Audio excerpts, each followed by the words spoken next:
Stockholm, and Paulina has a master's in the history of religions from Stockholm University, and spent time on focusing on theosophy. So she wrote a master's thesis specifically on G.R.S. Mead and his quest for gnosis, with the subtitle G.R.S. Mead's Conception of Theosophy. So that has been a groundbreaking study in its own right. And today, Paulina is going to talk about the relationship between the Theosophical Society and Western esotericism. So the word is yours, Paulina. Thank you, Tim, so much for introducing me, and thank you for having me at this conference. So the title of my paper is The Relationship Between Western Esotericism and the Theosophical Society. Since the establishment of the field of Western esotericism in the early 1990s, the Theosophical Society has been part of the field's objects of study. The Theosophical Society is today often seen as an obvious example of esotericism, regardless of how one chooses to define the latter. The present paper aims to explore this connection between Western esotericism, that is the research field, esotericism, the object of study, and the Theosophical Society as an example of esotericism. Emphasis is placed on the contemporary, ostensibly self-evident status of the society as part of Western esotericism.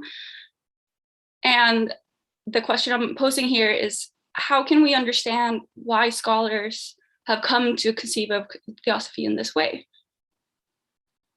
I will argue that while most scholars avoid explicitly addressing why they consider Theosophy to be of relevance for the study of esotericism, a curious fact, given that the category of esotericism is so unstable, then if we cannot pinpoint what esotericism is, how can Theosophy so clearly belong to it? As I will argue, there are different ways in which Theosophy is of relevance for the study of esotericism. However, given how historical theosophists likely understood and used the words esoteric and esotericism, it might make more sense to speak of esotericism within the Theosophical Society rather than assuming that the society was esoteric. By being more precise about what makes it esoteric might also open up for a less monolithic and more nuanced view of how we can understand the historical Theosophical Society today. Erica, would you please change the slide? I'm going to present here two views on esotericism that are common today. So Western esotericism has, during its 20-something years as an academic research field, seen many debates regarding the nature and definition of its object of study. Some recent attempts have been made to summarize these debates and the many approaches to esotericism that have been suggested, and an extensive overview of these is beyond the scope of the present paper. In a very simplified view, however, it can be argued that individuals partaking in these debates tend to cluster around two positions: esotericism as tradition, whether historical, constructed by scholars, or imagined, or as a dimension of traditions. This latter view is, and has for a long time, been the popular understanding of the term, harking back to the ancient Greek context where eso meant roughly inner. Scholars of esotericism tend to avoid reproducing this understanding, though, as esotericism is generally used as a theoretical construct rather than taken as something that exists by its own right. This tendency goes back to Antoine Faivre, 1994, who constructed Western esotericism as a methodological tool to characterize a set of historical source material.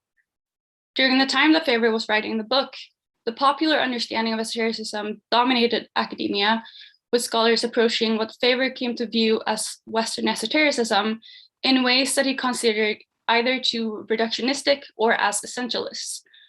To avoid these two extremes, Faivre attempted to offer a more precise and empirically grounded understanding of the term. While it's been widely influential, Faivre's historical approach to esotericism has been criticized for relying on a textual canon that appears to have been constructed by esotericists, rather than being a neutral scholarly construct. The standard esoteric canon, in other words, might effectively reaffirm rather than complicate emic views of a universal esoteric tradition. So I'm going to go ahead and go to the next slide here, Theosophy and Esotericism. So while esotericism has been picked apart and put together numerous times, resulting in a million different takes on what esotericism is or how it should be understood, it appears as though virtually every scholar in the field agree that Theosophy is a form of esotericism and that the Theosophical Society is an esoteric organization. Often considered the starting point for the establishment of the field, Faivre's 1994 monograph included Theosophy as a modern esoteric current, seemingly because of the sources that they drew on and because of the claim to stand in tradition to the older Theosophy of, for example, Jacob Boehme.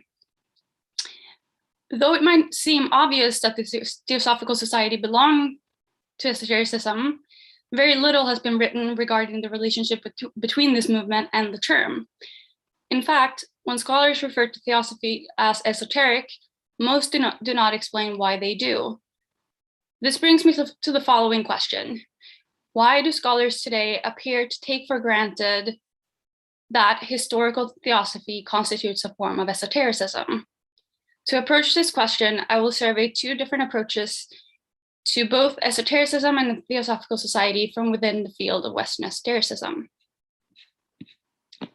So I'm going to look here at two separate views on Theosophy as has been shown by different scholars in the field. And Theosophy research is booming with and beyond the field of Western esotericism, as I'm sure most of you are well aware of. Every year sees the publication of numerous monographs, anthologies, articles, conference papers, student theses, and dissertations that cover Theosophy. Scholars are speaking of a sort of transcultural turn within Theosophy scholarship, with more and more individuals considering previously neglected aspects of the subject, such as individuals and groups beyond the First Society and Theosophy's global and colonial dimensions. Two publications that can be placed prior to and after this turn are Olav Hammer and Mikael Rothstein's Handbook of the Theosophical Current, as well as Hans Martin Kramer and Julian Strube's Theosophy Across Boundaries. While the first work is intended as a guidebook to the theosophical history from the First Society's beginning to Theosophy's later offshoots, focusing almost entirely on Western Theosophists, the second book casts the net wider and emphasizes Theosophy's global entanglements. Though the two approaches to Theosophy differ widely, both books identify Theosophy with esotericism, albeit in different ways. Out of the two, only Hammer and Rothstein are transparent regarding why they characterize the Theosophical Society as esoteric. And I quote, Blavatsky's Theosophy inscribes itself in the history of Western esotericism by borrowing massively from Hermetism, Kabbalah, Gnosticism, magic, Freemasonry, and other earlier esoteric currents.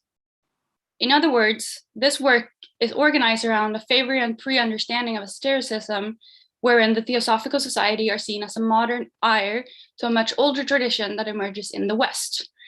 This might account for why the book's authors focus entirely on Western Theosophy, something which later scholars have critiqued as it gives a westernized image of a global organization. Kramer and Strube belong to such critics, arguing for the global character of both Theosophy and esotericism more generally.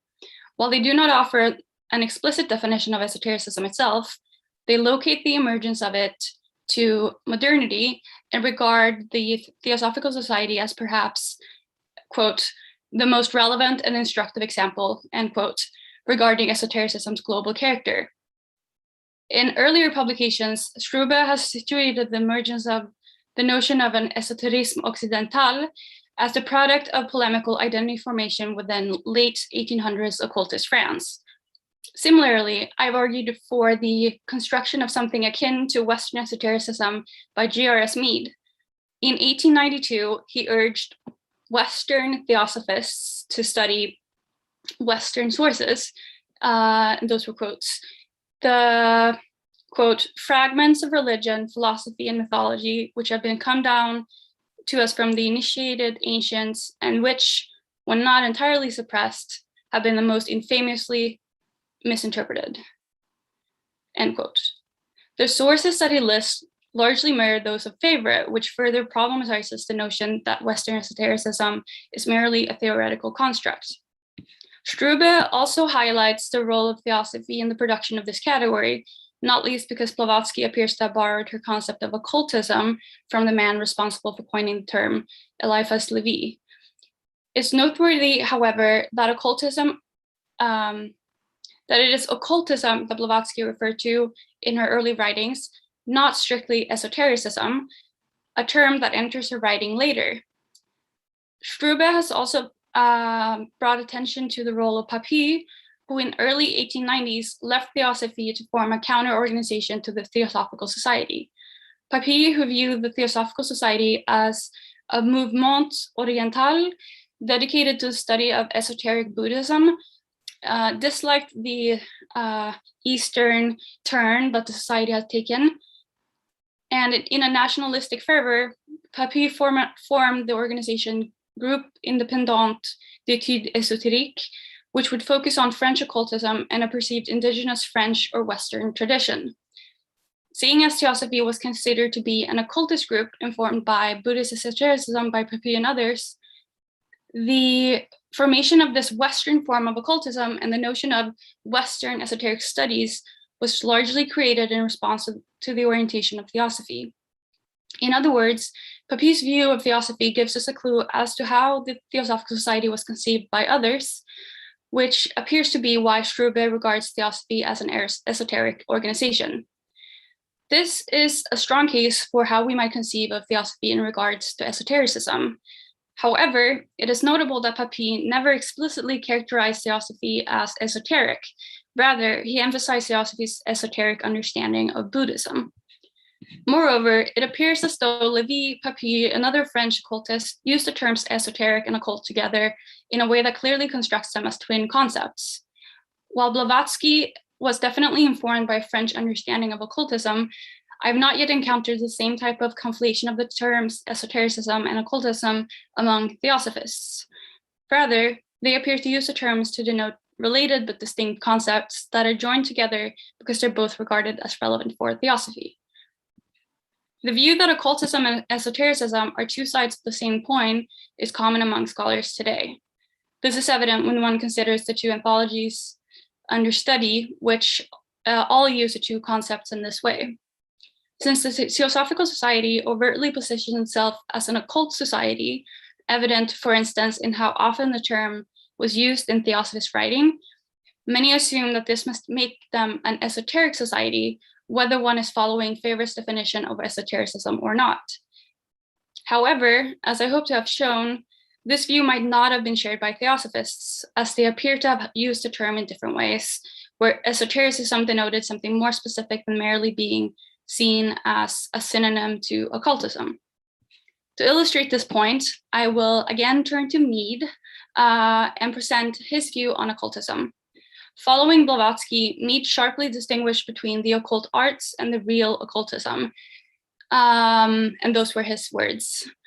In an article published in Lucifer in 1891, Mead stated that whereas the so-called occult arts comprised practices such as hypnotism, mesmerism, ceremonial magic, and astrology, real occultism, according to him, should be understood as theoretical. And I quote, occultism is not theosophy in the ordinary sense of the term, much less is it the occult arts. For an earnest theosophist is nearer the path of occultism than the dabbler in les sciences maudites. To Mead, end quote, sorry. To Mead, an occultism is not the same as a theosophist, but an advanced theosophist can qualify as an occultist after long and arduous work. While this view of Mead's should not be taken as the standard view among theosophists, it's relevant for this study as it might help us better understand how occultism was understood within the society. The fact that Mead felt it necessary to separate between the two kinds of occultism seems to imply that many theosophists did engage in the so-called occult arts and viewed it as an expression of theosophy. But it also gives the impression that there were those theosophists that were not interested in such arts. Characterizing Theosophy as an occult organization, whether with reference to its practical occultist dimensions or its occult theories, appears then to be fitting. And now I'm going to go ahead and talk about occultism and esotericism and the relationship between those two, which is another slide here. So while it makes sense to characterize Theosophy as occult, does that make the society into an esoteric one? Since we've reviewed a theosophist view on occultism, it might be useful to turn again to historical theosophists and how they viewed esotericism. While esoteric and esotericism appear less frequently than occult and occultism in theosophical journals, they are used frequently. I've not been able to locate an exposition of the meaning of esotericism akin to the one covering occultism by Mead. However, when this term and the related adjective appears in theosophical books and journals, it is generally not in direct reference to theosophy, but instead used the way it was commonly understood at the time, that is, referring to dimensions of a tradition.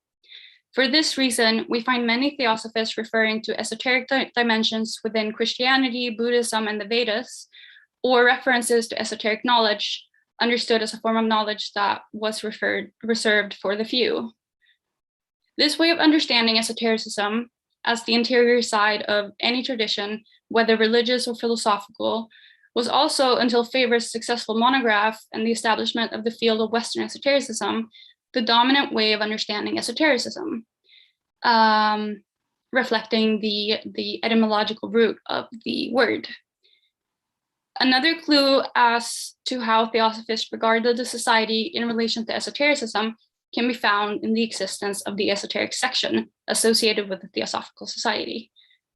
While we do not know much about the esoteric section, such as how it was developed over time, or what exactly its members were up to, the fact that there was a need or a wish for such an installment is a strong point for the existence of esotericism within the Theosophical Society. Moreover, it might also help us better understand how the rest of the society was constituted, or at least members of the esoteric section, or at least how members of the esoteric section view the rest of the Theosophical Society. Seeing as theosophists tended to view esotericism as related to an inner dimension, then it should follow that there was such a thing as an exoteric outer dimension to the Theosophical Society as well. It is possible that those theosophists aware of the existence of the ES view the rest of the Theosophical Society in this way. So the existence of the esoteric section is unlikely to be the only form of esotericism within the Theosophical Society. The ways in which theosophical scholars understood, imagined, appropriated, or invented the various sources that they claim to belong to theosophy can be seen as another aspect of esotericism as understood in the second sense of the term. Blavatsky and others often interpreted the sources in ways that were unorthodox and creative, and which claimed that through synthesis, a deeper, richer, and more complex meaning could be found. The act of synthesizing and interpreting sources in this way could therefore be regarded as a form of esoteric hermeneutics, or an act of esotericizing or making esoteric. In his many writings on the importance of the society's second objective, the comparative study of religion, philosophy, and science, G.R.S. Mead considered such an enterprise to be what theoretical occultism was all about, often stressing that no book, not even Blavatsky's The Secret Doctrine, ought to be treated as inerrant scripture that made up or described theosophy. Mead's view was that each person ought to carry out synthesizing work in order to develop a gnosis, the divine wisdom that lie at the heart of theosophy, according to Mead. This view appears to be in line with how Blavatsky herself viewed The Secret Doctrine, as early on in the book, she states that, quote, "These truths are in no sense put forward as revelation, nor does the author claim the position of a revealer of mystic lore now made public for the first time in the world's history. For what is contained in this work is to be found scattered throughout thousands of volumes embodying the scripture of the great Asiatic and early European religions, hidden under glyph and symbol, and hitherto left unnoticed because of this veil. Blavatsky has in another part of the book, or if it was maybe Isis Unveiled, she also wrote that her book was but an atom and no more important than that, which is another thing that adds to this case. However, given the strong focus on Blavatsky's books and the cult-like following that she amassed, especially after her death, many theosophists appear to have been more interested in Blavatsky's specific synthesis rather than being inspired by her synthesizing approach. Quite a few theosophists, it appears, were more akin to typical religious devotees rather than a collective of individuals occupied with the act of making esoteric. So now I'm gonna go to the conclusion. I think I'm running out of time as well, so I'm gonna try and hurry up a little bit. So as scholars have argued over how to best understand esotericism as distinctly Western or global, constructed or historical, the inclusion of theosophy into the category appears to have gone largely unreflected. With theosophy being taken as a natural part of the modern theoretical category of Western esotericism, scholars have even used theosophy as a means by which they challenge previous characterizations of esotericism. As I hope to have illustrated, there are good reasons for why theosophy ought to be considered part of the study of esotericism. If we consider the viewpoints of theosophists themselves, there's certainly esotericism within the society, exemplified by the existence of the esoteric section and the claims esoteric insight into various religious and philosophical traditions. If we consider the society as a whole, however, we might be mistaken if we consider the Theosophical Society as esoteric through and through. As the Scottish Orientalist John Nicol Farquhar noted in 1915, many individuals were attracted to theosophy for reasons that had nothing to do with esotericism or occultism, but instead concerned its many different other dimensions, such as the political, the social, and the aesthetic. Bearing this in mind, it might be misleading to characterize the entirety of the group as esoteric. To end this presentation, I would therefore like to pose a question. In which other ways than esoteric can we conceive of the Theosophical Society? Thank you. Thank you very much, Paulina, for this innovative paper on how to approach the Theosophical Society and how to understand it, especially by being critical of some of the terms that are usually used and employed when studying this topic. So the floor is open for questions. Please raise your hand or write in the comments if you have any comments or suggestions or questions for Paulina.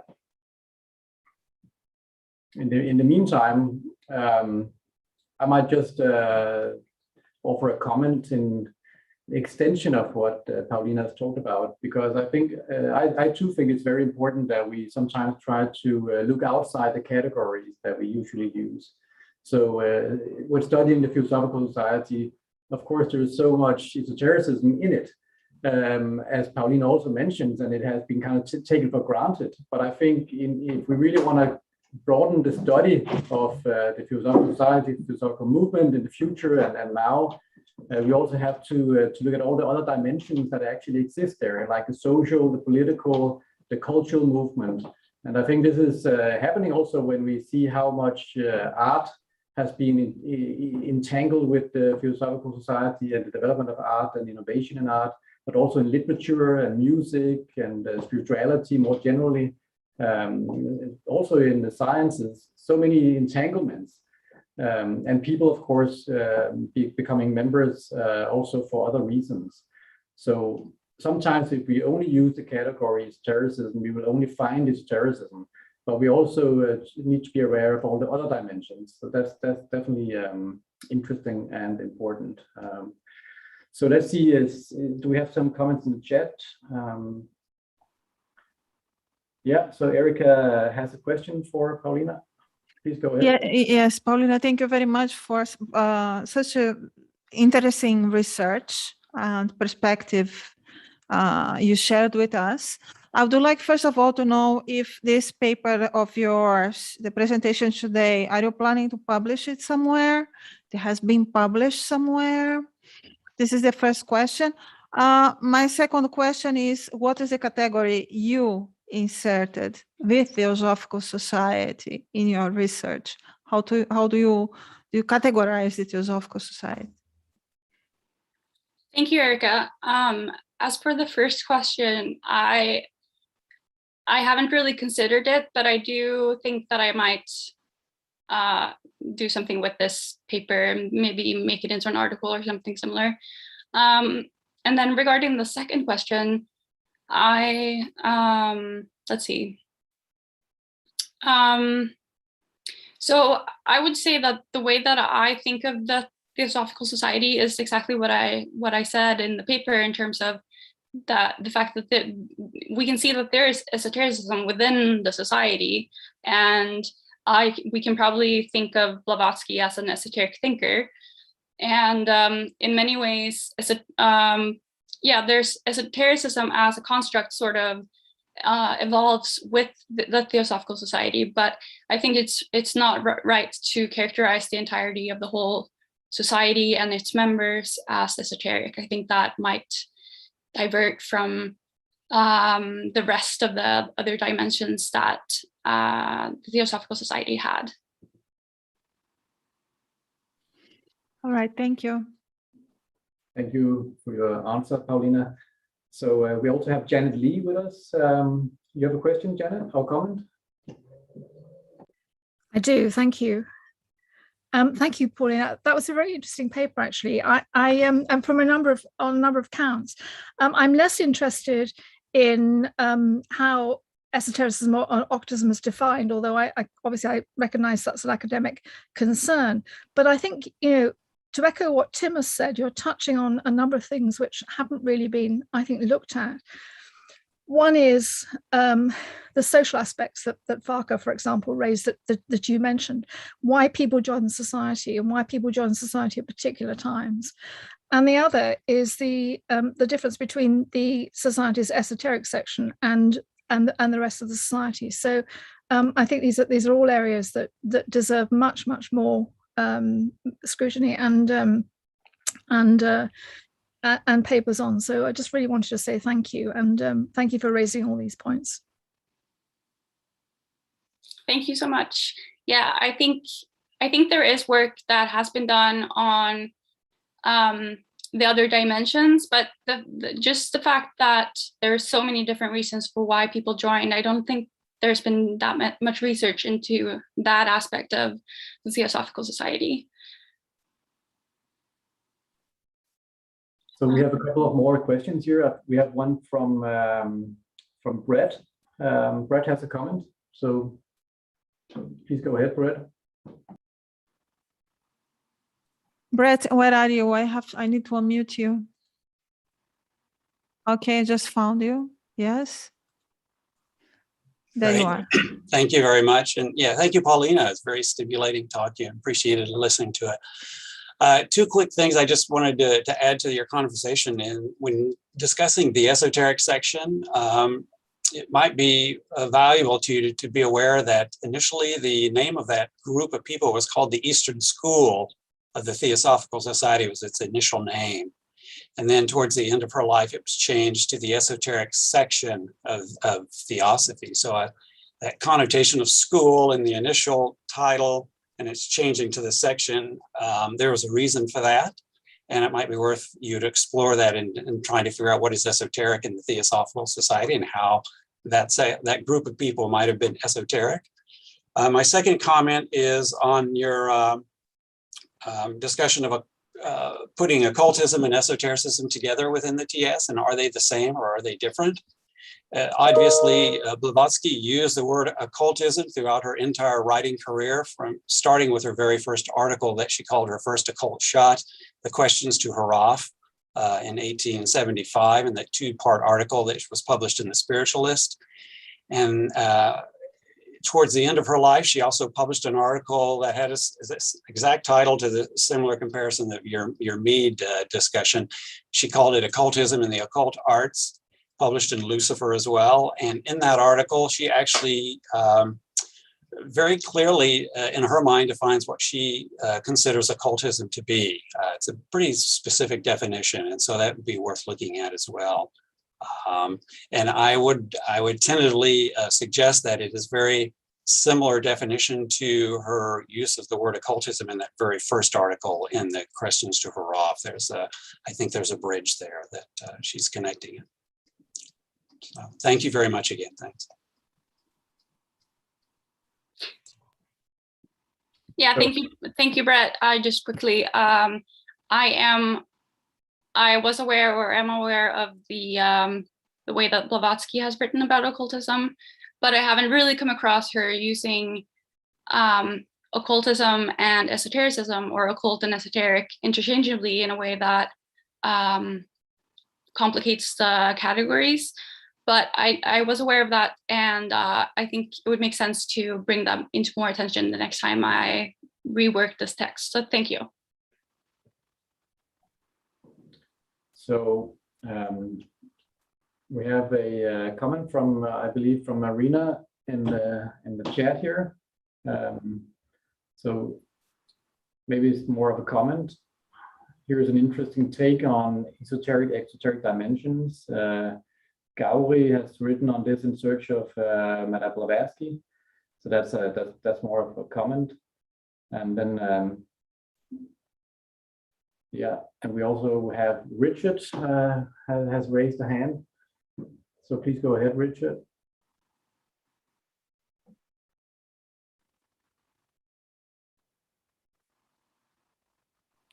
Thank you for the presentation, Paulina. I just wanted to ask how representative, in your view, was G.R.S. Mead and the distinction that he took in contrast to Helena Blavatsky with regards to those definitions? I seem to recall in your presentation you said that he specified explicitly that there was the occult arts signified something deeper, something more mysterious that was possible for the theosophical student. And therefore had a kind of more alluring quality to it, as opposed to theosophy more generally. So if you could expand on that, I would be much appreciated. Thank you. Yeah, I see the times. I know that we I don't really have that much time on me, but I would say, to summarize, I don't think that Mead's view was necessarily representative of other theosophists, because he had a pretty particular understanding of theosophy. But I think in many ways, his view of theosophy was very similar, and of occultism was very similar to that of Blavatsky's, especially seeing as they worked very close together, and Mead at least claimed to have the correct understanding of Blavatsky's thought, which is, of course, up to debate. But I think what I'm trying to do by including the perspective of Mead's is to kind of broaden the scope a little bit and open it up for more theosophists to sort of have their say in how they define theosophy and occultism. And I think that would help us better understand the different views that existed. So I'm very much for the sort of more plural sort of understanding of theosophy, in which there are different theosophies rather than just one singular doctrine. And thank you for your comment as well. Thank you very much. Yeah, I think I can only confirm what Paulina is saying from my own studies, that Mead, he more or less represented the same take on the occult arts versus occultism in Blavatsky's later day. Blavatsky used the term occultism and occult arts more or less as the same thing in her early writings relating to occult arts, but later on occultism was very much connected with theosophy. It had to be connected with altruism. You had to first really become a theosophist, and then you could become an occultist in the higher sense, because it also had to embrace the term altruism. And the occult arts could be very dangerous in Blavatsky's view if they were left to themselves, because if you are not developed enough to really master them, then they will only lead into desire and all these traps, so to speak. So I think that's what Mead is repeating. Yes, Janet Keshner, she asked to ask a question quite a long time ago, so I'm going to give the word for her. Okay, last question from Janet. It's the last, yeah, from Janet. Janet? I have more comment than question. I'm the archivist for the Theosophical Society in America, so I'm familiar with a lot of decades of theosophical writings and so forth. From a kind of a popular standpoint, the American periodicals especially have many articles where people are writing why I became a theosophist or why I belong to a lodge, things like that. There's quite a lot of material out there about the reasons that people are members of the society. Virtually none of them ever talk about occultism or even esotericism. Those are not their reasons for joining or the reasons for staying. The reasons tend to center around the opportunities for self-improvement, for education, for group meditation, for just a family feeling of being in a lodge. That social aspect is extremely important. Rarely does anybody talk about being in politics, a political aspect of it or anything like that. And for many people, the lodge membership is a surrogate for attending church, even though some people also attend church, but it's a way of expressing their spirituality in a group, in a safe place. And many families, it's a family activity for many, where there have been 2 or 3 or 4, even 5 generations of theosophists in a family. I know some right now who are 5th generation. Our own president is 3rd generation. And so it's been something passed along. It's something they've always had in their lives. And very important from that. With the ones who are interested in occultism, there's almost always an intersectionality with them being Masons or Rosicrucians or Martinists or something like that. So anyway, if you're looking for articles from fairly ordinary people about why they are theosophists, I can help with that. Thank you so much. That's very interesting. Yeah, thank you. Yeah, thank you very much for that comment. I see a sociological study waiting to happen here, really focusing on that material. So thank you again, Paulina, and please, everyone.